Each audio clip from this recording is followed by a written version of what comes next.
If you enjoy what I do, here are ways to contribute. 1. Subscribe if you haven't already. 2. Smash the like or dislike, it helps tremendously. 3. Hit the bell icon for more on future release. 4. Share my content through Discord or any media platform. And 5. Donate, link in the description box below. And with that, let's move on.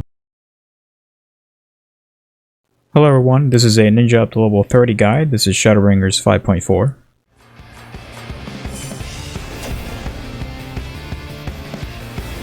Let's start this off. At level 1, we get the Spinning Edge. Delivers an attack with a potency of 220. It is instant cast with a weapon skill global cooldown. If you don't know what a global cooldown is, basically cast your Spinning Edge and wait till the little dial comes back up. Once it's available again, congratulations, that's your global cooldown. Level 2, we get Shade Shift. Creates shadows that nullifying damage up to 20% of your maximum HP. Duration of 20 seconds. It is instant cast with 120 second off global. Shade Shift will basically give you a shield. The shield is marked in yellow right above your health bar. If you're in a party, if you're not, you're going to basically take 0 damage till the shield pops. At level 4, we get Gust Slash. Delivers an attack with a potency of 100. After your Spinning Edge in a combo basically means your weapon skill is being highlighted. You're going to do 330 potency instead. This is instant cast with a weapon skill global cooldown. Level 10, we get Hide. Blends in with your surroundings, making it impossible for most enemies to detect you by reducing movement speed by 50%. Has no effect on enemies 10 levels higher than your own or certain enemies with special sight.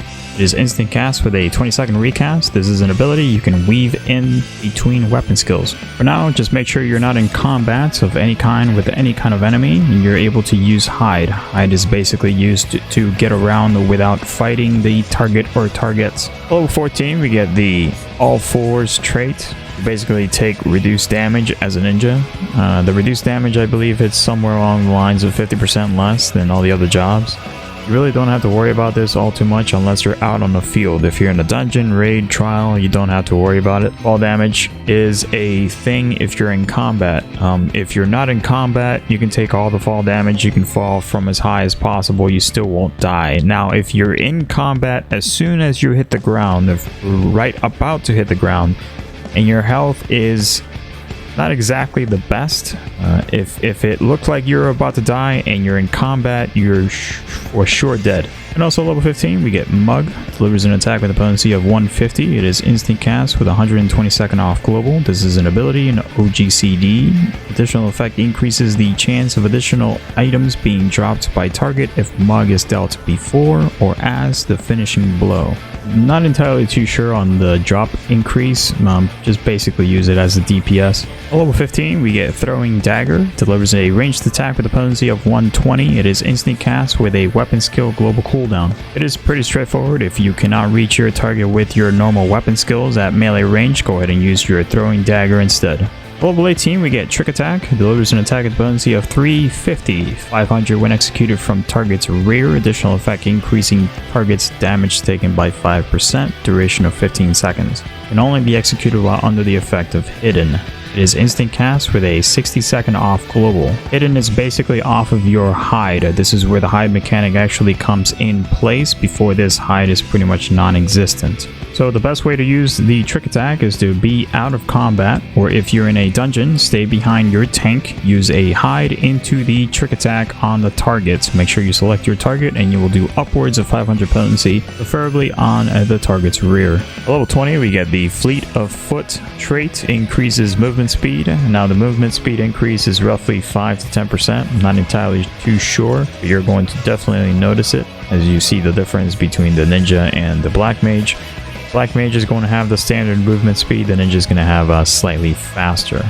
Just like the All Fours, you really don't have to worry too much about the extra movement speed, except unless you're in a dungeon, you definitely don't want to get too far ahead of the tank. At level 26, we get Aeolian Edge. Delivers an attack with a potency of 100, 160 when executed from the target's rear. If you do it in a combo after Gust Slash, you're going to do 420 instead. If you're in the rear, you're going to do 480 potency. This is a weapon skill with a global cooldown. For now, Spinning Edge, Gust Slash, and Aeolian Edge is your basic combo for raw DPS. At level 30, we get Shadow Fang. Delivers an attack with a potency of 200. Additional effect damage over time with a potency of 90, duration of 30 seconds.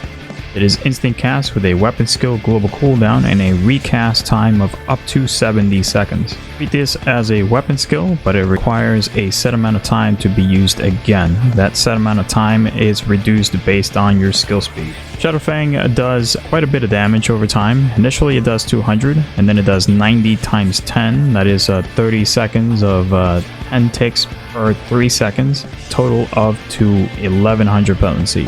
The only issue with this is you may not want to use it if the target is dying too quickly. And final level 30, once you unlock the Ninja, you're going to get 2 new abilities. The first is 10, which is considered a mudra, and the second one is the Ninjutsu, which is the active ability itself, which will turn into a set new attack depending on the number of mudras used or in combination.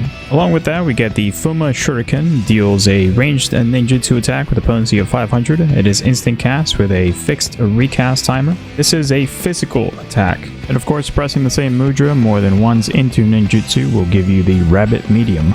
I will be frank, this will take a lot of time to explain the ramifications of how to use the mudras properly, but for now we only have one, so I'm going to just say this. You click 10, click ninjutsu, it will shoot out Fuma Shuriken, end of story. Now if you click 10 too many times, you're going to instead shoot out a rabbit medium, and you will waste your time.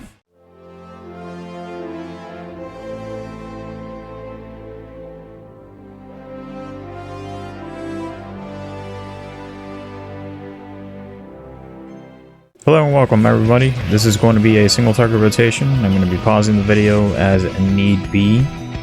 In terms of role skills, I'm going to basically ignore as much as possible. The role skills video should be in the top right corner if you need details. So before the fight begins, you can toss a sprint. This is going to be a single target rotation. You can toss the sprint into the true north. If you don't have true north, go ahead and completely ignore it. But right before the fight begins, if you're able to, toss a hide into a trick attack on the target. If you cannot manage that, that's okay. If you, however, get the trick attack off on the target, that's going to apply a raid-wide debuff to the targets. All sources from your party members will basically increase that damage on the target by 5%. Immediately after that, we're going to do a Shadow Fang. Shadow Fang is also going to get buffed by that 5% raid wide. We're going to do a mug into the first 10, and we're going to toss our first Fuma Shuriken. We have a 15-second timer on the raid wide buff. We want to toss as much damage as possible before it expires. So our first Fuma Shuriken goes off. We're going to toss our second. Remember, it's 10 into the ninjutsu. Try not to spam it too fast. Try not to spam it too slow. After that, we're just going to do a series of spinning edge into Gust slash, into Aeolian edge. Toss your true north before Aeolian edge. If you don't have it, just go ahead and ignore it. Make sure that you're in the target's rear. For rear, please check the top right corner for positionals guide. And with that, let's move on to the AoE. Hello everyone, this is going to be the AoE rotation. The first thing that I want to mention is stay behind your tank. I can't say this enough. I've even mentioned it a couple of times in the scripted written form on the screen. You want to make sure you do not grab any aggro whatsoever, because for the AoE, we're going to be focusing a single target at a time. There are some situations where we want to use a 2-target rotation instead, but for the most part, stay behind your tank is priority number 1. Focus a single target. Your hide is your 3rd priority. Make sure hide, if it's available, that you press it before you engage again. The 4th priority is your trick attack. Trick attack into the 5th, which is your Shadow Fang. And finally, your 6th priority is your ninjutsus. So make sure you follow up with those 6 priorities. Other than the stay behind your tank and focus on a single target, your hide is a thing. As soon as your target is dead, if you've been attacking a single target, your hide should become available again if you're not in combat. It's typically if you're not in a boss room.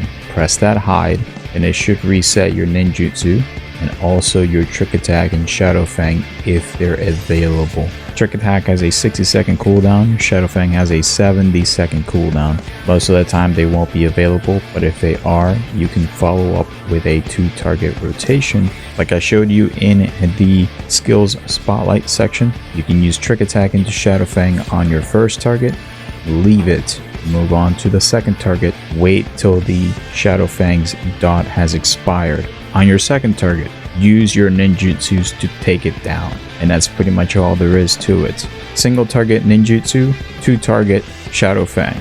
And with that, let's move on to a dungeon example.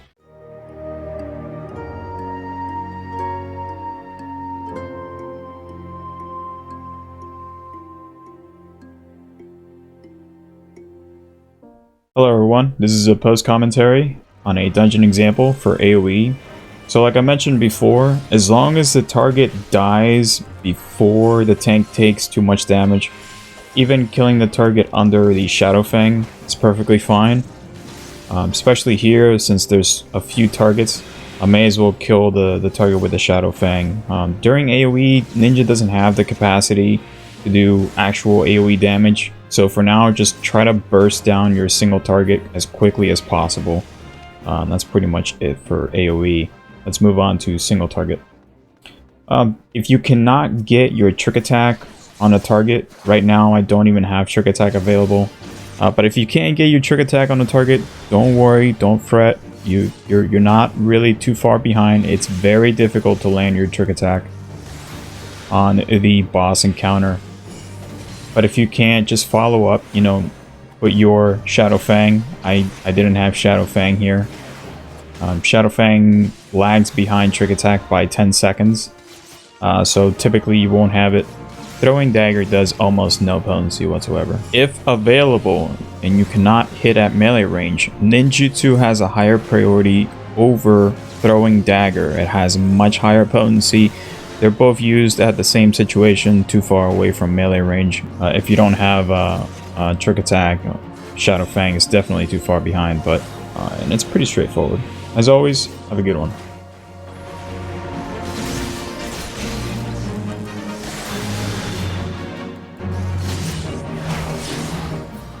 Hello world, and thanks for watching. Don't forget to smash the like and subscribe here. You can also donate if interested in supporting the channel. More content to watch on the right side. If interested in joining in the Tempest Talons, info in the top left. And as always, good luck to you, and we'll see you next time.